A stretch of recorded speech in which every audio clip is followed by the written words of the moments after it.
হলো।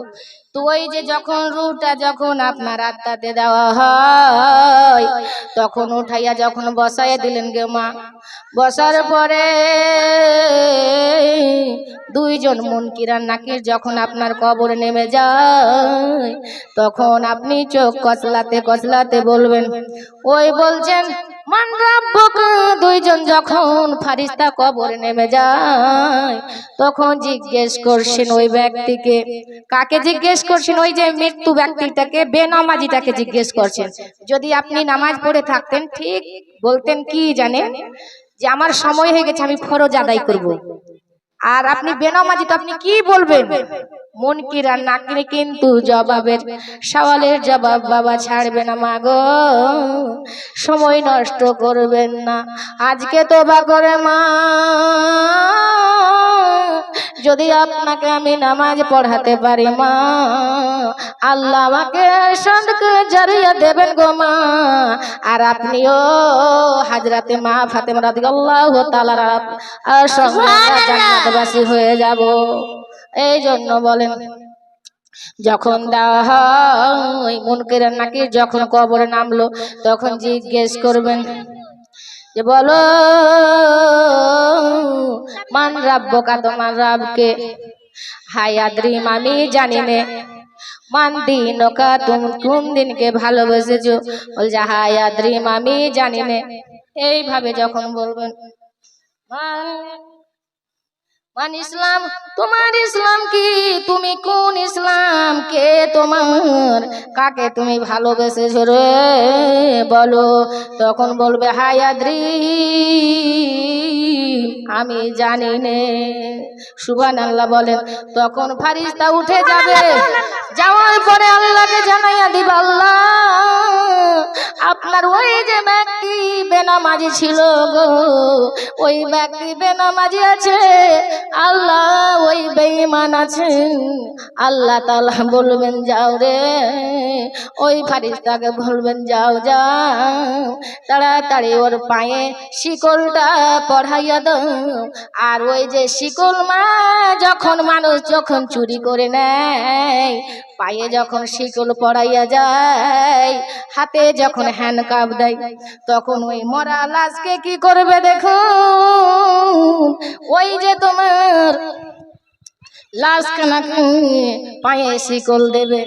আর পায়ে শিকল দেওয়ার পরে গো মা বলবেন যাও যাও, ওই কবরটাতে পায়ে শিকল বেঁধে আর আগুনের বিছানা করে তাকে বিছানাতে শুয়ে দাও। আর এমন কবরটা, সুবহানাল্লাহ বলেন মা, আর এমন কবরটা সংকীর্ণ করবেন, এত সংকীর্ণ পাতলা, এমন ভাবে ঘুরবে গো, এই দিকে যখন ঘুরবে ডান দিকের হাত বাম দিকে হয়ে যাবে, আর বাম দিকে যখন ঘুরবে তখন ডান দিকে কড়া হয়ে যাবে, আর পিঠ চলবে না, আর কান্না করবে। সুবহানাল্লাহ বলেন রে মা, কেমন করে সহ্য করবেন? আল্লাহ যে রাসূল, যে ব্যক্তি নামাজি যদি থাকেন তার দয়ার নবী পৌঁছে যায়। সুবহানাল্লাহ বলেন। ওই বেনামাজির হাড়খানা একটা ও গোটা থাকবে না, গোটা থাকবে না। শুনুন কবি কি বলেন, একদিন মাটির ভিতরে হবে ঘরে মোনামার। সবাই বলেন, সবাই বলেন, যে জানবেন বলতে থাকবেন, নেকি হবে, আমার সঙ্গে বললে নেকি হবে। একদিন মাটির ভিতরে হবে ঘরে মোনামার, কেন বাঁধো দালান ঘর? একদিন মাটির ভিতরে হবে ঘরে মোনামার, কেন বাঁধো দালান ঘর?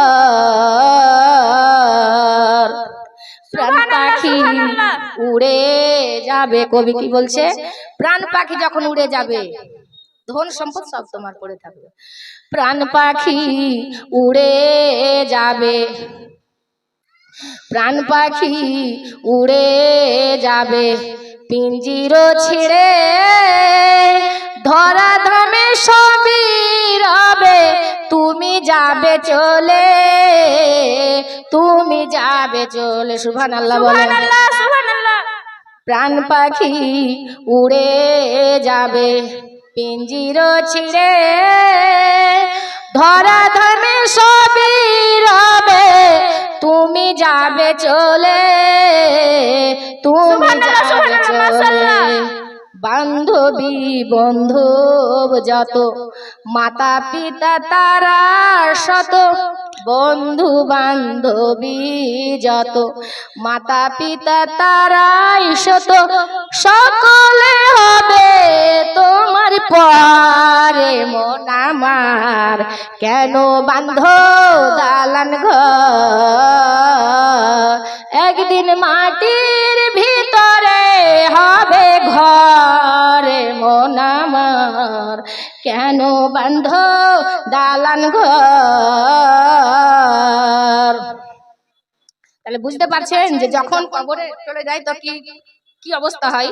তাহলে শুনে থাকেন, দেহ তোমার চর মোচার, যখন আমাদের দেহখানা রাখবে কোনো হাল থাকবে না, যেগুলো আমাদের রক্ত মাংস আছে চিরে চিরে ছিন্ন ভিন্ন হয়ে যাবে, আর তার জ্বালা সহ্য করতে পারবে না। কিন্তু এইভাবে যখন হয় তখন বলছেন কবি, দেহ তোমার চর মোচার, দেহ তোমার চর মোচার, গলে পচে যাবে, দেহ তোমার চর মোচার, গলে পচে যাবে, শিরা উপর শিরাগুলো ছিন্ন ভিন্ন হবে, ছিন্ন ভিন্ন হবে। সুবহানাল্লাহ বলেন।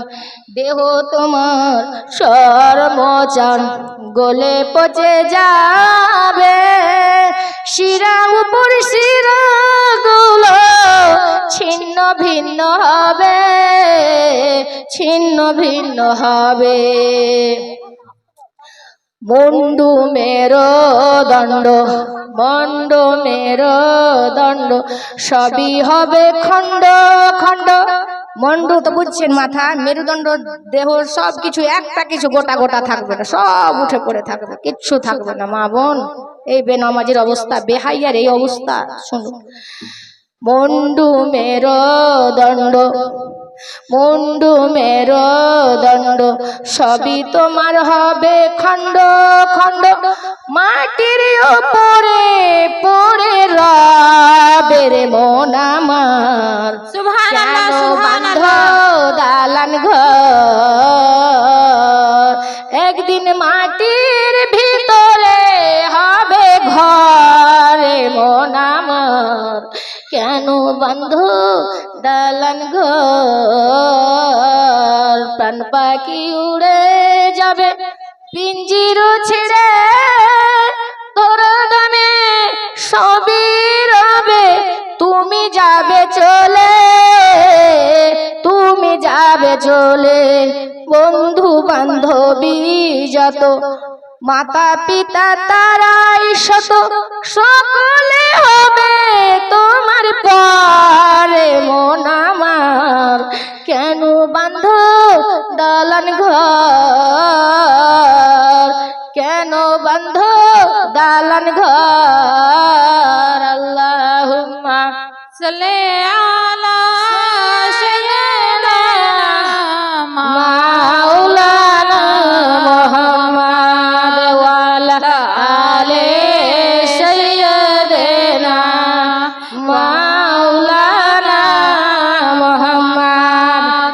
আর ওই যে মুমিন ব্যক্তির যখন মওত হয়, যখন আপনি নামাজ পড়বেন, ওই নামাজি ব্যক্তির যখন আপনাকে আল্লাহকে বলবেন আল্লাহ, আজরাইল তখন বলবেন, এই পরহেজগার মুমিন আছে, এর আত্মাটাকে রূহটাকে কিভাবে বার করব গো? আল্লাহ বলবেন, যাও রে আজরাইল, ওই যে খুশবু জান্নাতের ভিতর থেকে যে খুশবু আছে, সেই খুশবুটাকে তুমি নিয়ে এসো। আর ওই মুমিন ব্যক্তি নাকের সামনে ধরো রে, আর যেমন ধরবে তেমন ওই রুটা বার হয়ে চলে আসবে। সুবহানাল্লাহ বলে। আর যখন ওই যখন রেশমি রুমালে সুন্দর ভাবে ধরে না, বুঝা গেল যে নামাজের কি কোনো কষ্ট হবে না, শুধু বলবে জান্নাতের খুশবু নিয়ে এসো, আর সামনে নাকের সামনে ধরবে, আর যেমনই ধরবে মা তেমন রুটা বেরিয়ে আসবে। আর বেরিয়ে আসার সময় কিন্তু ওই ফারিস্তা, দুজন ফারিস্তা বহনকারী ফারিস্তারা দাঁড়িয়ে থাকবে, আর তারাকে বলবেন রেশমি রুমাল, কি সুন্দর রুমাল, রেশমি রুমাল নিয়ে ধরে নাও। ধরে কোথায় যাবেন? সাত আসমানের ওপর ইল্লিনে। ইল্লিনে তাদের জায়গা, জান্নাতের ওপর উঠানো হয়। তখন এই আসমানের দরজা বলবেন, এই ফারিস্তা বলবেন আমার দিকে আসো রে, এই কোন মুমিন ব্যক্তির মওত আছে এত সুন্দর, এত সুন্দর, এত সুগন্ধ করে রে। ও বলবে, ওই ফারিস্তা বলবে আমার দিক দিয়ে আসো। এইভাবে তারা টানাটানি বলবে। আর যখন এই করতে করতে যখন সাত আসমানে ইল্লিনে পৌঁছে যাবে, যে আসমানের ওপর দিয়ে উঠা যায় উল্লিনে, ইল্লিন মানে সব উপরে, ইল্লিনে যখন রাখা হয় তখন তখন বলবে আমার দিকে রাখো। ইল্লিন আল্লাহ বলবেন যাও রে আজরাইল, ওই ইল্লিনের ওপর ওই ব্যক্তিকে রাখো। মুমিন ব্যক্তির কেমন সম্মান, আল্লাহর রাসূল যার জন্য এত কষ্ট করে নিয়ে এসেছে, কত কষ্ট করে নিজের জীবন খানাকে পেরেশান করে আল্লাহ কত শান নিয়েছেন, কত মান নিয়েছেন, নিমর জীবনকে কাতর করে রে, কাতল করে রে, কত শহীদ করে ওই ব্যক্তিকে যখন যখন রূহটা দেওয়া হবে, শর্টকাটে কিন্তু ছাড়ছি আমি, কেন যে বক্তা এসে হাজির হয়ে যেতে পারে, ওই জন্য আমি সংক্ষিপ্ত আর বলছি, বায়ান করতে যাচ্ছি না এই জন্য। তো যাই হোক, যখন ওই মুমিন ব্যক্তির যখন রূহটাকে নিয়ে যাওয়া হলো, জান্নার ইল্লিনের ওপর রাখা হলো, আর যখন কবরে সেই ব্যক্তি যখন ওই আত্মাটাকে যখন উঠানো হয়, রূহটাকে বার করা হয়েছিল, ওই ব্যক্তিকে যখন মুনকির আর নাকির যখন কবরে আসবে গো মা। হ্যালো, যেখানে আছো তাড়াতাড়ি এসে বসো। তো এইভাবে কলকাতা থেকে মুসলিমা, আলিমা এরকম যখন হয়ে এবং বেগম সে তাকে দেওয়ানো হবে, তখন আমরা বক্তা দিয়ে দিচ্ছি, তোমরা এইদিক ওদিক না করে তাড়াতাড়ি এসে মঞ্চে বসো। কবরে রাখা হবে, তখন প্রশ্ন করা যাবে, রূহটাকে যখন ভিতর ওই নামাজি ব্যক্তির দেওয়া হবে, তখন চোখ কচলাতে যখন রূহটা দেওয়া হবে, উঠে বসে যাবে গো মা বোন, তার চোখ কচলাতে দেখবে যে আমার বেলা বয়ে যাচ্ছে, মুনকির নাকির সওয়াল করতে থাকবে মা, কিন্তু সওয়ালের জবাব তখন দেবে না, বলবেন দাঁড়াও আমার সময় হয় যে হয়ে যাচ্ছে, বেলা ডুবু ডুবু রে, ওইখানে কোনো নামাজ নাই, কোনো রোজা নাই, যা কিছু এখানে দান করেন, খায়রাত করেন, নামাজ করে, যা কিছু করবেন এখানে। তখন ওই ব্যক্তি যখন রূহটাকে রাখা হয়, তখন বলবেন মুনকার নাকির নেমে যাবে, তখন প্রশ্ন উঠে যাবে, তখন বলবেন দাঁড়াও আমি আপনার সওয়ালের জবাব পরে দেব, আমি ফরজ আদায় করব, সুবহানাল্লাহ বলেন। তখন বুঝে যাবে ফারিস্তারা যে আল্লাহ আর আমাকে সময় নাই, ওই যে মুমিন ব্যক্তি, দয়ার নবী, মায়ার নবী, যার কবরে হাজির নাজির হয়ে যাবে রে। তখন যখন নামাজের কথা হয়, তখন ওই নবী পাক সাল্লাল্লাহু আলাইহি সাল্লাম আমাদের পৌঁছে যায়, সুবহানাল্লাহ বলেন। তখন দেওয়া হয়ে গেল, দেখুন নামাজের কিভাবে মওত নাই, এইভাবে আমাদের